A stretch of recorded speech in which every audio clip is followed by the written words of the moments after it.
بس مت پوچھیے کیا عالم تھا.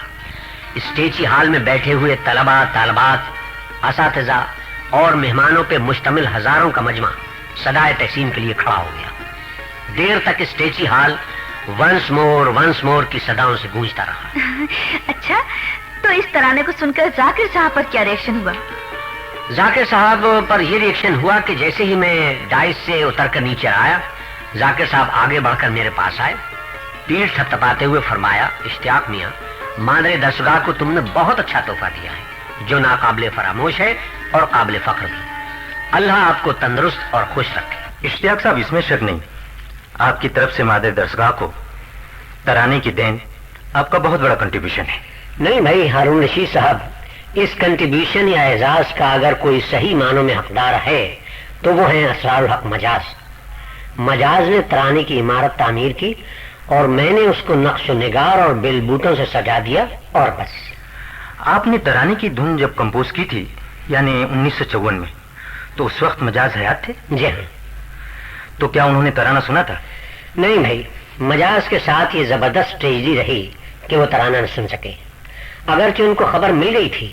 اور سن 55 میں لکھنؤ میں جو اردو کانفرنس ہوئی تھی جی، اس موقع پر انہوں نے سرور صاحب سے کہا تھا کہ اسٹوڈینٹس یونین کے مشاعرے میں وہ علی گڑھ آ رہے ہیں اور ترانہ ضرور سنیں گے. لیکن افسوس، موت نے مجاز کو مشاعرے کے انعقاد سے 2 ہفتہ پیشتری اٹھا لیا اور اس طرح وہ علی گڑھ نہ آ سکے اور ترانہ نہ سن سکے. اور یہ بات قابل یادگار ہے کہ یونین کے اس مشاعرے کا افتتاح ترانے سے ہوا تھا.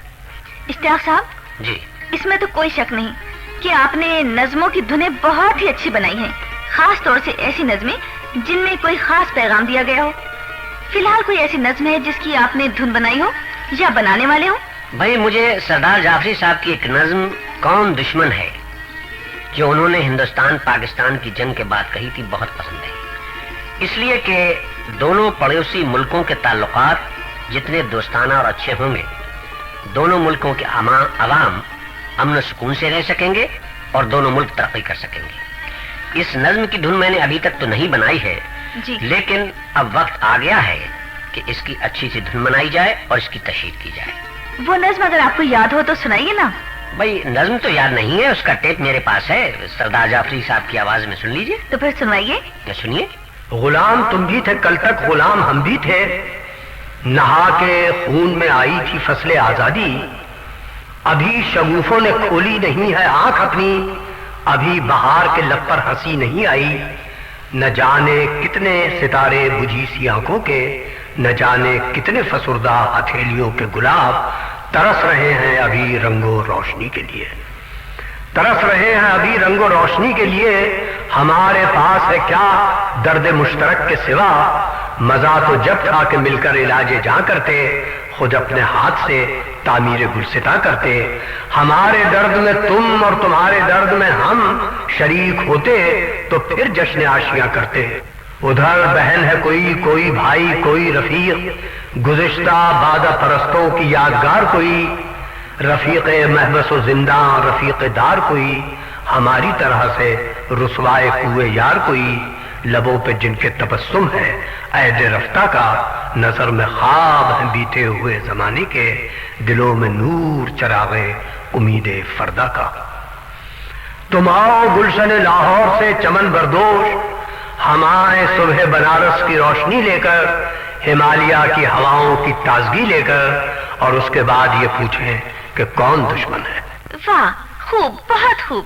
واقعی آپ کا انتخاب قابل داد ہے. اشتیاق صاحب جی، اب آخر میں آپ سے ایک سوال اور پوچھوں گی. ضرور پوچھیے. کیونکہ میں خود بھی علی گڑھ یونیورسٹی کی اسٹوڈنٹ رہ چکی ہوں، اس لیے میں آپ سے پوچھنا چاہتی ہوں کہ کیا آپ کے پاس علی گڑھ کی طلبہ اور طالبات اور آنے والی نسلوں کے لیے بحیثیت اولڈ بوائے کوئی خاص پیغام ہے؟ جی ہاں، میں علی گڑھ کے طلبہ اور طالبات سے ایک بات ضرور کہنا چاہوں گا. جی. اور وہ یہ کہ کیا ہی اچھا ہو کہ آنے والی نسلیں بھی اپنی استعداد اور صلاحیت کے لحاظ سے چمن سر سید میں اس کی رونق و رنگا رنگی میں اضافہ کرنے کی خاطر پودے لگانے کی رسم کو اگر برقرار رکھے تو اس طرح گویا مادر دستگاہ کے احسانات چکانے کا حق ادا کر سکیں گے. سچ، آپ کا یہ پیغام واقعی دلوں کو چھو لینے والا ہے.